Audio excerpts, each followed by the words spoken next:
The World Economic Forum's 2026 Global Risks Report confirmed economic coercion has surpassed climate change and cyberattacks as the highest systemic risk facing states.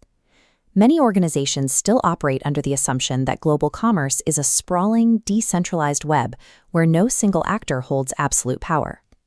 This chart clarifies the reality. 88% of all global transaction volume flows through a tiny handful of centralized U.S. jurisdiction platforms. Major powers now treat dollar clearing, vital cloud infrastructure, and energy corridors as weaponized tools rather than neutral mediums of exchange. Controlling these dependencies gives an authority the ability to flip them all off simultaneously, activating a geoeconomic kill switch. Your greatest existential threat isn't a competitor or a cybercriminal. It's the specific architecture your operation quietly relies on every day. This 9-layer matrix maps the kill switch arsenal, ranging from financial to geographic blockades. These vectors target foundational pillars. Swift exclusions freeze trade, while energy terminations sever the supply chain.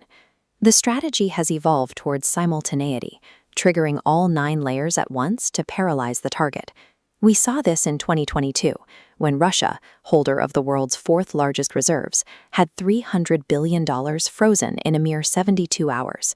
A coordinated kill switch event triggers an architectural severance, designed to collapse a target's liquidity and operations before a response can even be formulated.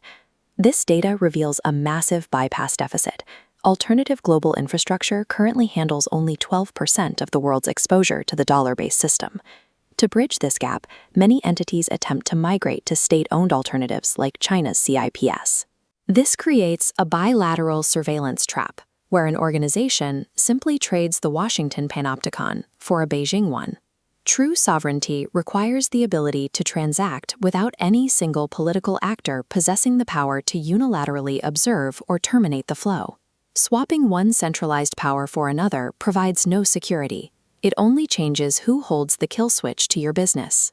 Once the switch is flipped, diplomatic maneuvers offer no protection. Survival depends entirely on pre-positioned parallel architecture.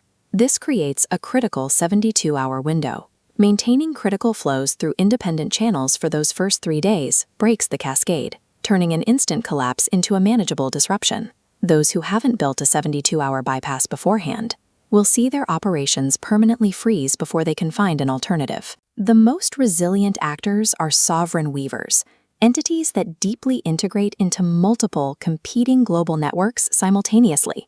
Singapore and the UAE utilize this model, making themselves so indispensable that excluding them damages the attacker as much as the target. Switzerland has maintained this for over a century, relying on deep architectural integration rather than mere diplomatic statements. Organizations must now begin a quiet build, auditing their exposure and constructing a financial national mesh. This parallel network must be built without drawing global surveillance, since signaling your intent can trigger the exact exclusion you want to prevent. In a weaponized global economy, sovereignty lives in the physical and digital architecture you build to maintain the flow through disruption.